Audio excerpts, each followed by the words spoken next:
So the background for us is ultimately, I joined Target about 4 years ago now as a contractor consultant.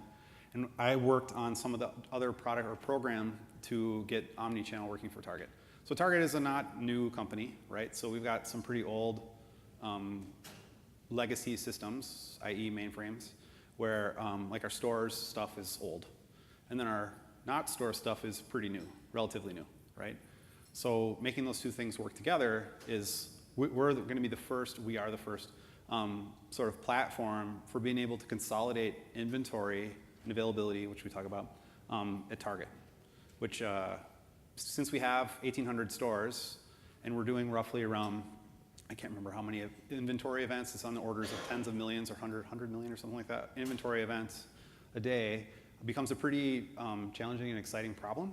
And so, well, skipping, not too far ahead, obviously, in-memory was a well-suited platform for us to be able to do that level of throughput. So we started with stores, then we came with .com, and I won't go too heavily into this, but I don't know if everyone's familiar with the fact that ultimately, up until I think it was either 2007 or 2009, someone can answer this better, Target actually was Amazon. So if you went to Target.com, that was Amazon. It wasn't us at all. Like, everything was completely hosted by us, and we made the, I think, correct strategic decision to bring all that in-house about 7 years ago. And stores is our competitive advantage. We make no secret of that. If you see our C-level officers talking about what Target has to offer ultimately and why we should be considered or can be considered and hopefully will be considered a strong player in the digital space and omnichannel, is because of the fact that we have a very large footprint of stores in North America. Oops, what did I skip? Okay, so we started off with a couple different things to try and get to where we are today, which I'm going to talk about sort of the genesis of how we got to where we are. And I want to say ultimately that one of the things that we use in terms of our technology platform is we're using Spring Boot for pretty much everything, for our integration pipeline pieces, whatnot, for our APIs, and for the server component of our in-memory data grid. All of that is managed by Spring Boot. When we use configuration as code so that we can write something once, and ideally it will be the same thing as we tested in stage and production. Which I'm trying to remember the name of the guy that did the testing talk earlier today. Really brought up some really interesting things about how you need to test outside of just your local machine, because then you see problems in the more complex environment. That was really good insights. We probably need to talk about that. But some of the other really nice things are, I'm a big fan of not rewriting boilerplate code. Spring Boot's great about that kind of thing, right?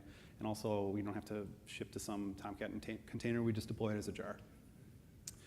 The other thing that we leveraged in the last couple of years was RESTful microservices. So API.target.com is sort of the foundational platform for us that we've been able to jump off of and been able to stand on the shoulders ultimately of a more established team at Target. Because when we start talking about available to promise, like I was saying before, some people, that's to them, it's just, I have 10 and I've sold 5, so I can show 5. When we start talking about things at Target, you've got so many different levers and different sort of domain components, especially for stores because of the high throughput of sales at stores, that there's all these different aspects for which we need to be able to manage at a really granular level. So microservices really provided us a platform for us to be able to kind of share the kind of, be able to do parallel execution in multiple different domains with multiple engineers and get some partnership from people outside of our platform team, which has been great. And it's been great for us to be able to kind of swap things out as we go along, which is cool. So one of the other things I think I maybe heard someone touch on is Cassandra. So Target really is full force invested in Cassandra, and that's sort of where I started out at Target. And our Available to Promise V1 was all built on Cassandra. It's backed by a really fantastic team at Target, again, that enterprise services team I was talking about. If it was a configuration question, they had it sorted for us, right? But ultimately where it fell short for us was, we're talking about where we want to be able to show a consistent response, right? So transactions are important to us because we're talking about sales, right? We don't want to sell 100 of something when we only have 1 left. So when we went through this I'll only talk about this for a second. In our Available to Promise V1, we used something called compare and set, which is like lightweight transactions in Cassandra. And it's actually a pretty funny story, or funny, it's an interesting story. If you'd like to hear more about it, I'd love to tell you about it. But ultimately, we built that out, and then we needed to have this special job that ran on Spark to go back in and remediate stuff because things would get out of sync and all this other stuff. So it gets really complicated really fast. And so we were like, well, we're trading off the really robustness of Cassandra for the sort of complexity of having to not operationalize, but manage the things that it doesn't do well. So we had it, which was great. Super fast, good at writes, so super robust, like I talked about, durable. Transactions, not so good. So then we had an idea. Well, what if we were to look at something called like an IMDG? So we started talking about caching. What if we cache? Well, we need to ensure that we've got a consistent cache across everything. What if we put in some sort of IMDG in front of Cassandra? We're able to do that, and Hitendra and Aaron will talk in more specifics about how that works well for us and why it works well for us. And also it provided us, so transactions, like I was just talking about, it also provided us for this capability for us to aggregate all of these microservices. Because effectively that's what our team does, is we coalesce and aggregate all these different other components to come back with, like, we have 10. We have 10 for sale, excuse me. Was also, Tenra will talk about this more, is we were able to sort of speed up our throughput by doing right behind transactions behind the IMDG, and but we didn't have it. So we worked through it, and that's what these guys are going to talk about, and it's working really well, and I think everybody has to have the profit slide if you know that joke. So Hitendra's going to come and talk to you about sort of how we've used HAZELCAST, which I maybe should have said earlier, is what we're using as our IMDG and some of the things we learned about.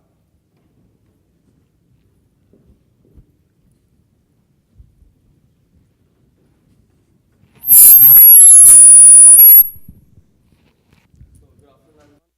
So my name is Hitendra Pratap Singh, and I'm working with Target from last 1.5 years as a lead engineer. And I will be talking about the use of HAZELCAST, like what all features of HAZELCAST we are using and why we are using those. So serialization. Serialization is very important to distributed environment. So by default, it provides the Java serializable, but HAZELCAST provides the various custom serializable. So like data serializable and identified data serializable, which we are using heavily. But the drawback with the serializable is, like, if you are using the default serializable, we need to serialize the more data, and which will basically increase our CPU load. And we don't have the flexibility to serialize and deserialize the data in our own way. But if you use the data serializable or identified data serializable, you have the flexibility to implement in your own way, and you will serialize and deserialize the less amount of data, which decrease the amount of CPU load. But that doesn't come free. We have to write a bit of more of code to basically override the methods like read data and the write data.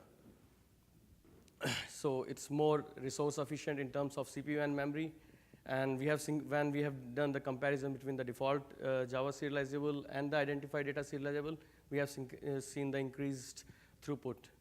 And these two, both data serializable and identified data serializable, are both specific to the HAZELCAST. In memory format. So in HAZELCAST, you can store the data either in a binary format or in object format. So in our use case, we have lot of updates as compared to reads. So we need to take into account that. So, and our object, which we are storing, it's around 145 kilobyte of data for one entry. So for, let's say, if we do for every update, if you are using binary as an in-memory format, so we need to get the data to the client. Then we need to mutate the value and again set the value. So there are two network hops, and we are serializing and deserializing the data. But if you are using object within an entry processor, which I will talk more about that in the next slide, so basically it will, entry processor used to execute your code upon a member where actually the data resides. So you go to that member. Basically, if it's an object format, you don't need to do the deserialization. Just you get the copy of that object, mutate the value, and set that value. So you avoid the two network hops, and you don't need to do any serialization and deserialization, and which increases our TPS.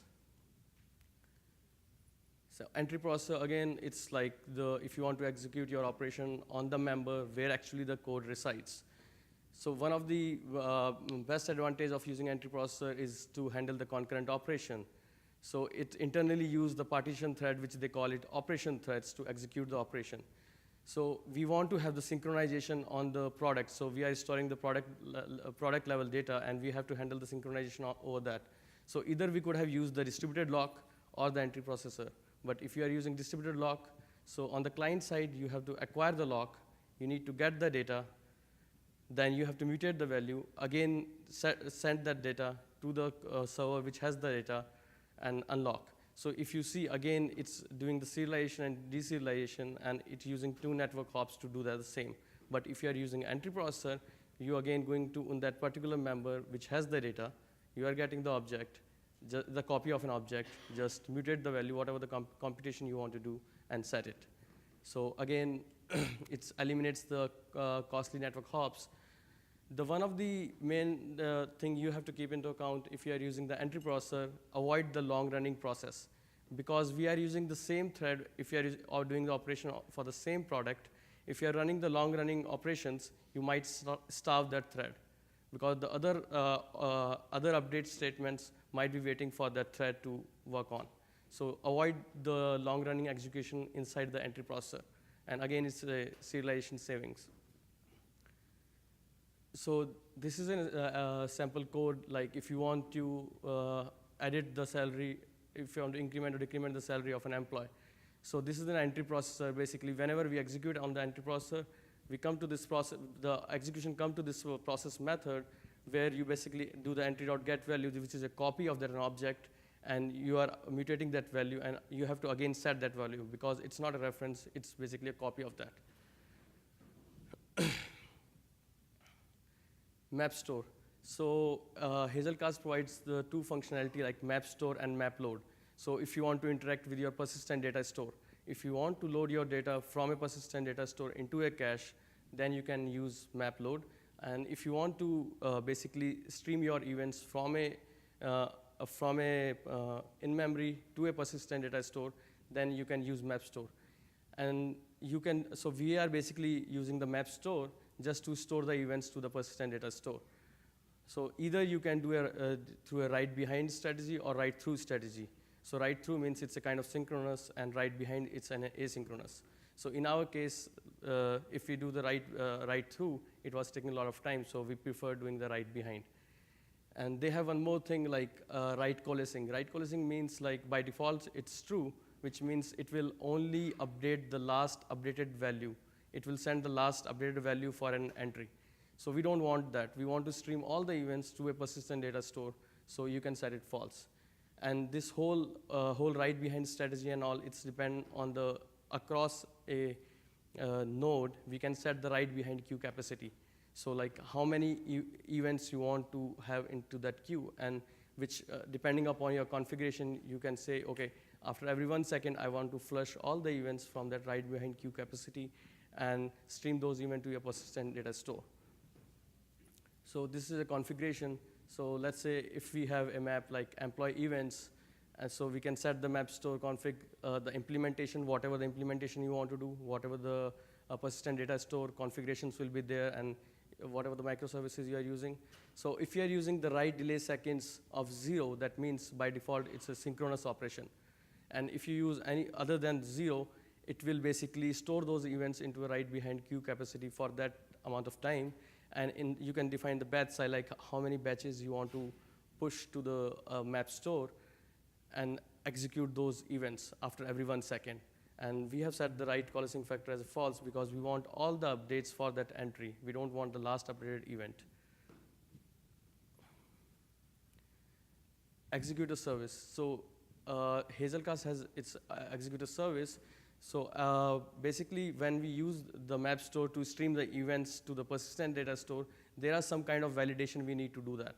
So at the HAZELCAST level, we just get the number, we just update it. We don't validate like it's a duplicate reservation. Let's say if you are doing a reservation, we don't validate those things at the caching level. So at the write behind, we just check at the persistence layer, okay, it's a duplicate reservation or not. If it is duplicate, we want to roll back that transactions, basically. So we use executor service to that because it's a costly operation. And if you want to do some long-running asynchronous tasks, so in our case, like in order to create that whole object we cache, we call 8 to 9 different microservices to create that an object, which is a long-running operation. So we asynchronously refresh our cache, and Aaron will talk more about that, how we do that. So we can use executor service for that. And in executor service, you can do the synchronization also. So the way we are doing the synchronization, let's say for a product, if someone is doing a read and someone is trying to update, let's say, inventory, and we don't have that entry into the cache. At the same time, we are refreshing the cache, and we want to update that event. So we need to have a synchronization on that. So if you see this example, so this is a custom executor service which implements the HAZELCAST executor service. So per server, we define, okay, how many threads we want for this executor service. And if you see this execute on product, we pass the runnable, and we pass the which product ID. So basically, it's a hash of that and mod of the number of threads we have. So basically, every time we will use the same thread for the same product ID to do any operation, either get or the update. So now I'll ask Aaron to talk about the pitfalls and solution. All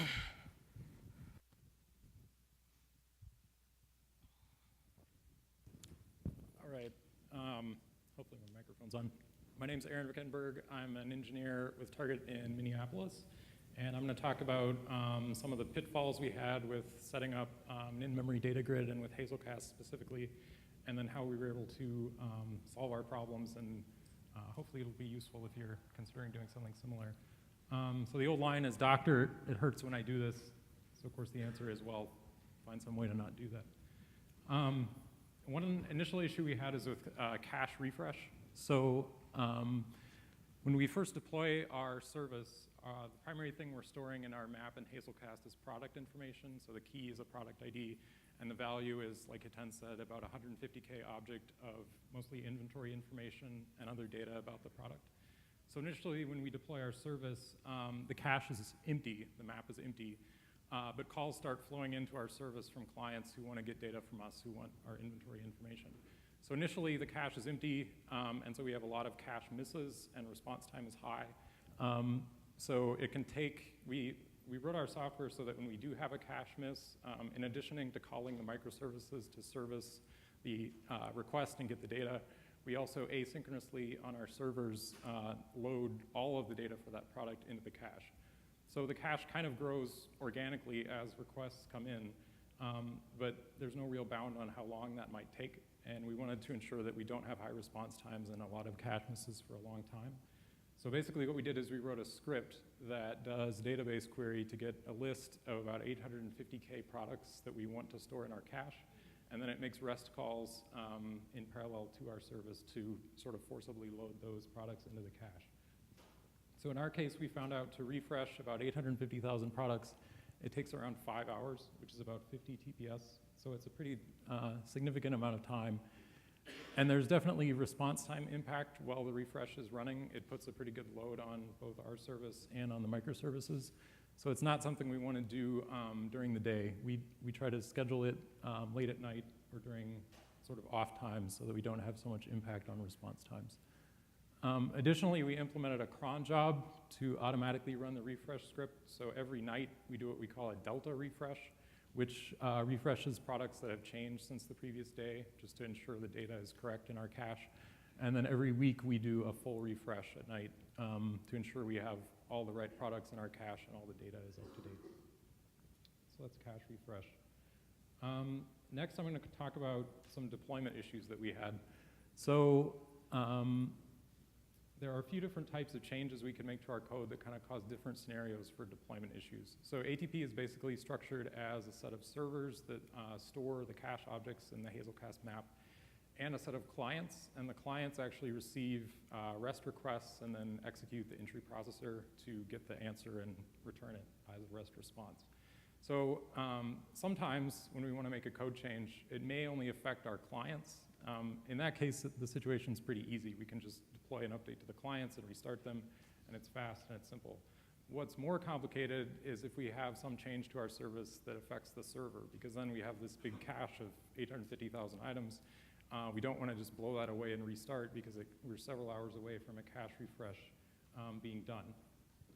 So in some situations, we can do a rolling restart of our servers. And by rolling restart, I just mean kind of starting them one by one, slowly and carefully to maintain the cache. We have HAZELCAST configured to store one backup copy of each item in the cache. So if any one of our servers goes down, we should still have another copy of all of the items that were in its cache on some other node. So theoretically, we don't lose data. However, when you do a rolling restart of a server, it takes a few minutes for HAZELCAST to complete all the migrations of partitions to other nodes and then back to that server when it restarts. So in our case, we have 120 servers, which means it takes around 17 hours to do a rolling restart and carefully wait for all of the backup migrations to complete. But if we do that, we shouldn't lose any data from our cache, basically. But 17 hours isn't really a lot of fun. It's kind of labor intensive. We have some offshore partners that we can distribute the work to help us out at our nighttime, but still 17 hours is a long time. So one thing we're working on is something called blue-green deployment, where we have two environments. We have a blue environment and a green environment. Both have separate sets of servers and both have their own HAZELCAST clusters, and only one of them is active and serving guest traffic at a time. So blue is active right now and is serving traffic. We can, in green, deploy a new version of our software, do the cache refresh, verify it's all working, get it ready to go, and then do a simple switch, and in just a few seconds, flip traffic from blue to green, and then play the same game again on our next deploy to go back to blue. So, like I said, that's something we're working on, but we think it's going to be a big time saving for our deployments. All right, so another type of change we can make that's a little more drastic is if we actually change the format of our object in the cache. So basically for memory and network performance reasons, we're using binary serialization because it is very memory and network efficient. A bad thing though is there's no backwards compatibility. So if we make a change to our cache object and we deploy a new version of our code that has that new version of the cache object, it can't read the old version of the cache object. So that's kind of a big limitation. And again, it's an argument for doing a blue-green deployment because blue could have an older version of the cache object. Green, we could deploy a newer version of the cache object, and they're independent, and we can just flip traffic when we're ready to go. So something else we used, like I mentioned, we used binary serialization for our cache object. And serialization is kind of something we spent quite a bit of time kind of iteratively improving. Initially, we did kind of the naive thing of, well, we just take all the items in our object and we write them out when we're going to serialize and we read them back in when we unserialize. That turns out to not be very memory efficient because integers tend to use like 4 bytes, Booleans use a single byte, et cetera. There's a lot of wasted space. And we want to be able to store as many items as we can in our cache, and we don't want to kill our network, so we try to save that space. So we used a library called Javalution that gives us structs, which if you're familiar with C or C++ is like a built-in construct, but this is kind of the same thing for Java. So this is a struct with some of our product data. We've defined our product ID to be a 32-bit signed value. Our network demand is a 16-bit signed value. And then also it supports bit fields. So our product ID type is actually a 1-bit bit field. That's what that 1 to the far right means. And then multi-channel options after that is a 7-bit bit field. So basically product ID type just has one possible value, either 0 or 1. There's 7 different multi-channel options. Each one can be true or false. The kind of cool thing is that's all packed into one single byte. So the first bit is used for product ID. The next 7 bits are used for multi-channel options.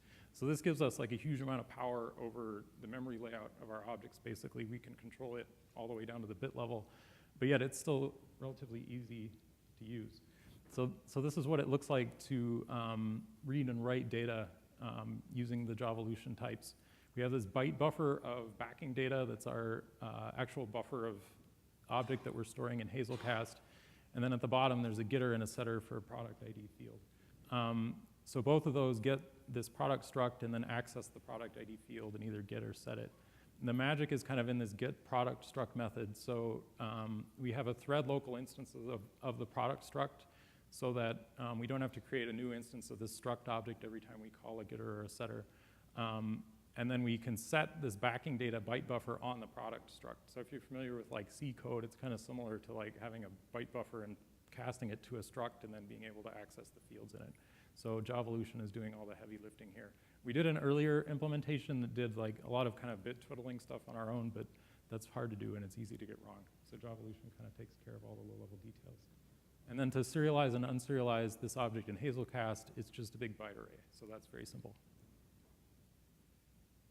All right. So one other issue we have in deployment potentially is changes to entry processor code. So like Etienne was talking about, we get a lot of benefits from entry processor with transactions and with performance, but the entry processor code lives both in the clients and in the servers. So if we make changes to it, it's essentially a full outage.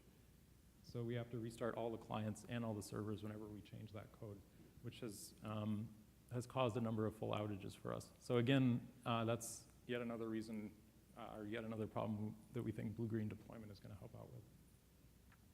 All right, so one final issue is local caches versus HAZELCAST maps. So there's some pieces of data that we access very frequently, like for every transaction. One example of that is product IDs. So for sort of historical reasons, each product in our database has really two primary keys. One kind of used for store inventory and one used for online, and our service can be called with either. So we need to have a mapping between those in both directions, and it needs to be really fast. Another example of something that we need to cache locally is like location information. So about each store, there are what we call multi-channel options of like, is this store enabled for holding an item for store pickup, or is it enabled for ship guest, or other options like that. So those location informations are accessed on every transaction, and every transaction is likely to access like all 1,800 store locations. So we need this to be really, really fast, is the point I'm trying to make. So we initially tried storing some of this stuff in a HAZELCAST map.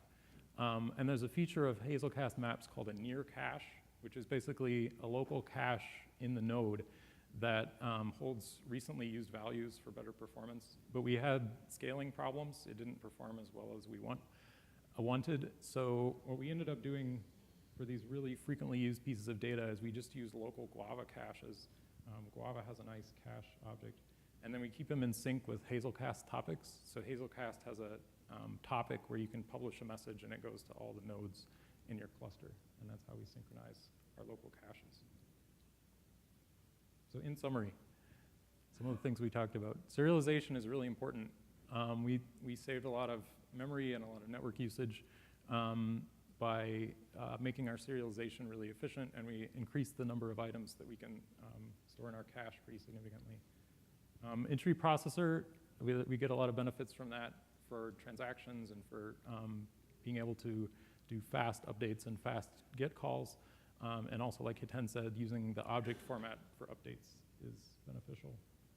The near cache, we found it didn't scale so well for things that are accessed really, really frequently. So we think the jury is kind of still out on that. Maybe we were just doing something wrong, but for us, the local Guava caches worked better. Map store is kind of persistence on your schedule. We use the write behind so that we can delay writes to Cassandra and keep our transactions, our writes really fast. And deployments are hard. There are a bunch of ways you can change your code so that you have to do a full outage, basically, is one thing we've found. But we think that blue-green is kind of a good answer to that and will be a good solution going forward. So I think that's about it. Are there any questions anybody has?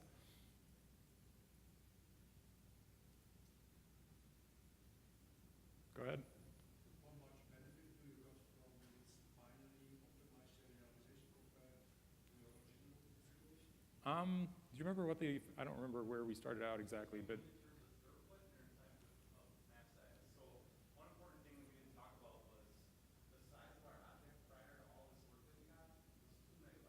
Yeah.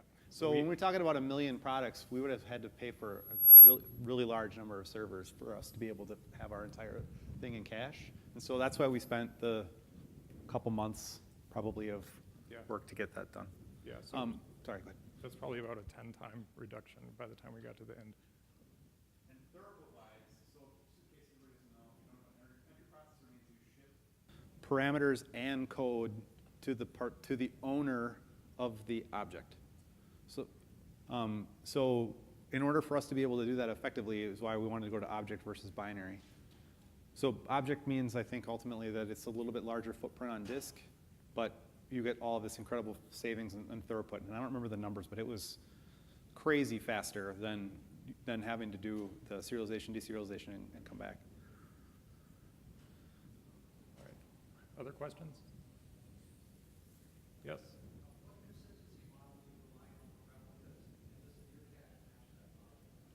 Question was, what consistency models do we rely on for replicas? Sorry, say that again? Oh, eventual or fully coherent. So the Cassandra stuff we're using, I guess, is eventual consistency. Do you mean Cassandra, or are you talking about HAZELCAST? Oh, for HAZELCAST, we're using asynchronous backup. Yes. So for the actual owner of the partition owner of the entity, it's sharded. So there's one particular owner of that entity, and then we have asynchronous backup for that. And I think we're doing cross data center for that, but we're going to stop doing that. Does that answer is that what you mean? Okay. Okay, go ahead. What version currently you on? What version of HAZELCAST? 3.5.4. Yeah, 3.5.4. The second question, do you use query, or you use get like query number? We don't use query because our map is indexed by the product ID, and we always have the product ID basically for every transaction, so we really don't do any complex queries. So to present like the user orders or something like that, you go to the database. We're still working through some of that, to be honest. So ultimately, so just maybe I didn't really even address this. Basically, every single page and every single product on Target hits our service. So we're trying to focus on response to the guest rather than metrics off of the availability picture, because ultimately, like, you can piece that stuff back together, and BI is kind of our position at the beginning, which kind of alludes to that joke that guy was making about Hadoop. If anybody saw that, never mind. Did you consider any other metrics before you zeroed on HAZELCAST? So HAZELCAST, honestly, I was screwing around with, and I don't know if anybody's familiar with the Java Hipster project. So they had support for HAZELCAST and Spring Boot, and it was really easy to put together the proof of concept. So no, not really. And incidentally, when we kicked off this project, GridGain had an open sourced Apache Ignite at that point. How large are your JVM heaps? 5 gig each. We have 120 servers, so it's a total of around, what is that, 620 gigabytes, something like that. But for data, we use only 2 GB of. Right. And also each node stores backups. So each node is half active and half backups. Any other questions? Do you use variable heap? No. Not yet. That's sort of a limitation on our end. So ultimately, we've elected to run co-located in the Target data center because that's where all the inventory information comes from. So we explore, or we're still open to looking into potentially hosting this outside in the cloud, but we only have a single instance because of consistency, right? And we're only running inside a Target data center. And not to be disparaging to our wonderful operations partners because they're great, but at the moment, we don't have the capability to use, it's hard for us to get bare metal. And on OpenStack, they didn't have a instance that's large enough for us to play with yet. So we're working through that with them, because I think some of our networking problems will go away, at least we hope, if we have bigger instances and not so many. All right, any other questions? Yep. If you had to do it over again, any different choices you'd make? I think, to be fully transparent, I think one of the things we didn't really talk about is that when we talk about these microservices, they're interacting through REST APIs. I think that there's probably that and some of the REST APIs. It's got less to do with the IMDG, is probably the answer to your question, and more to do with how we ended up persisting the data. So some of them are using Cassandra because it's what we had, where it would make more sense for us to be using a relational database, I think, but we had to mainframe them and we don't want to do that. So I think that there's probably some changes we would have made on that front. I don't know if you guys agree, but probably in terms of memory grid, I think we learned kind of as we went. Yeah, I think we would maybe start out with blue-green, knowing the deployment Okay. issues we had and the experience issues we had. Yeah. So I think that's something that's been really important for us. I guess one of the follow-up, I don't know, whatever version number you're on, the 2.0 or 3.0 of this, anything else that you guys are eyeing right now as you think up-and-coming technologies? I don't know. I mean, we're still making changes under the covers, right? So Aaron's done a lot of nice work with RxJava, for example. And we're considering, he did some great work with Ratpack. There's actually a really, really strong focus on Ratpack at Target, and some people are trying to move away from Spring Boot. My feeling is that we'll stay on Spring Boot for the inversion of control stuff, but ultimately use Ratpack's container rather than using Tomcat. Yep. Do you have any particular hardware constraints or freedoms, especially when you go free blue and all that, cost freedoms? So Jim can probably talk about cost better than I can, but we're running everything in OpenStack, so it's all virtualized instances. So we haven't really had major issues, I think, getting like large numbers of servers and that kind of thing in our environment. We're like the biggest consumer of OpenStack at Target. In fact, we were the first production, I'm proud to say. And we've got a really good, strong partnership with them, and ultimately, so we should be hopefully abstracted from them putting in additional blades or whatever so that we can get more instances. So you have your enterprise exposed as a number of microservices, right? Yes, sir. What about how do we communicate with each other? For example, product service has its own cache. Do you expose that cache to our microservice, or we have to talk on microservice or on REST here? For example, how do I get the product from your product cache? Do I have to go to? Oh, we don't expose that.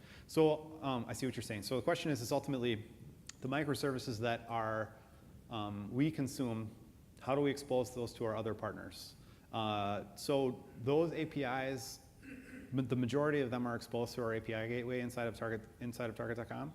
And updates, so depending on the type of update, like inventory updates, we do a write to the inventory API or to the persistence layer actually, and then we do an update in place. So some of the updates that we take sort of through the HAZELCAST layer, we don't write behind. We sort of segregate those two so that they're independent of one another, because we didn't want to get into a position where other consumers of these same services were unable to get those updates because we had a problem or something like that.